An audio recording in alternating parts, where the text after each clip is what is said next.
fans have been pissed off for a long time about Sunday Ticket. It was revolutionary back in 1994. I remember exactly where I was. My wife and I had gotten married a couple of months earlier. We were out looking for some furniture because, we're in our 20s. We didn't have furniture. Had a house we rented. We were looking for a house, starting out, not a whole lot of money, trying to make do with what we have. Walking around a furniture store, and I saw a cardboard display, Sunday Ticket, and it had the explanation.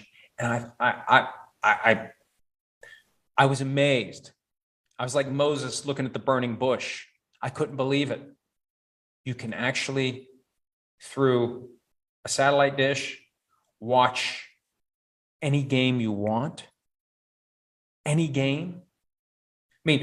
If you are a fan of a team that doesn't play in your local market, and I live in an area where it's the Steeler games, it's Washington on the NFC package, the Steeler games on the AFC package, and there's no surprise to it. I got into this business in part because I've been a fan of the Vikings my whole life. Now, I hate all teams equally. That's my official position after 20 years of doing this.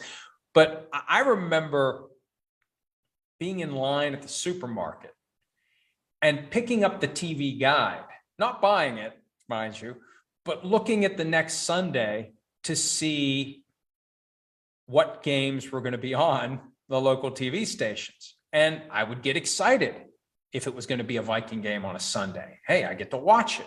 So I see these paragraphs and sentences explaining that if you have this product, you can watch all the out-of-market games. I couldn't believe it. And it took me 3 years to get to the point where I was actually able to afford it and get it. And it was awesome. It was awesome. But that was 1994.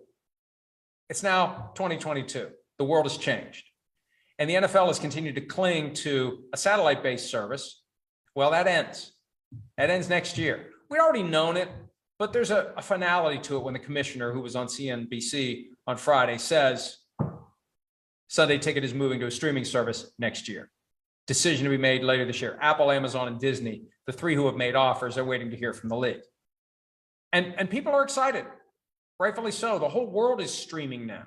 It's so much easier, assuming you have high-speed internet. And I hope that what happens, and we reported this at one point in the past year or so, the NFL is going to sell the total Sunday Ticket rights to one of the streamers. They then will have the ability to sell satellite rights for specific customers, people in areas where there isn't high-speed internet. Bars and restaurants are a big question here. And I still don't understand why they just don't say to the bars and restaurants, put the equipment in. Don't you already have high-speed internet to placate your customers? People demand to have high-speed hotspots everywhere they go nowadays. Surely you can put the technology in place to pump the digital signal to your various TVs so you can put all the games on. And anybody that has, and we've been fortunate. We've got state-of-the-art, high-speed internet here in West Virginia. People think like it's dueling banjos and we live out in the middle of nowhere. We don't. I don't want anybody to come here and find out, but just take my word for it. We want fewer people, not more people here. At least I do. I know that they want a bigger tax base and all that stuff. I'm fine with the number of people we have. Anyway, we've got great high-speed internet. And I see what it's like. You turn on it. It's great. It's great. 4K, whatever, HD, looks great, looks fabulous, works perfectly. I switched from DirecTV to YouTube TV a couple of years ago. Best move I ever made when it comes to spending household dollars. From what DirecTV costs to what YouTube TV costs. Unbelievable, night and day. So the NFL is finally moving in that direction. And the one thing to remember, and this is important, because of the deals the NFL has cut with CBS and Fox, whoever gets this thing can't charge dramatically less than the $300 per year that DirecTV charges, because CBS and Fox want people to still watch their games, even if they're not the games that people really would like to watch. And the NFL did those deals knowing that they're making it harder for the people who, for example, live in Jacksonville but are Steelers fans to see the Steelers games. They're going to have to pay the $300 a year for DirecTV.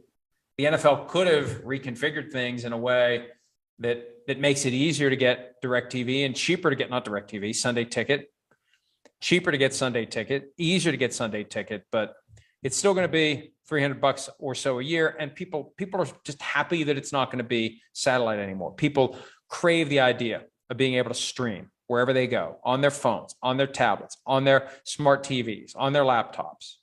So that's coming later this year. And it's great. It's great news for the NFL. It's about time. For all the ways that the NFL tries to stay state of the art, the fact that they had been languishing for so long with a satellite-based Sunday Ticket service, when there are so many people out there who want to be able to watch those out-of-market games, it's stunning it took them as long as it did. But, you put the contracts in place for a long term. The world changes. You have to honor the contracts. And the contract was kicking out a lot of money to the NFL for Sunday Ticket. I just wonder what happens to DirecTV once it's all said and done. It could be that DirecTV ends up circling the drain. Hi, I'm Mike Tirico, and thanks for watching. Make sure to hit subscribe for the latest news and highlights from NBC Sports.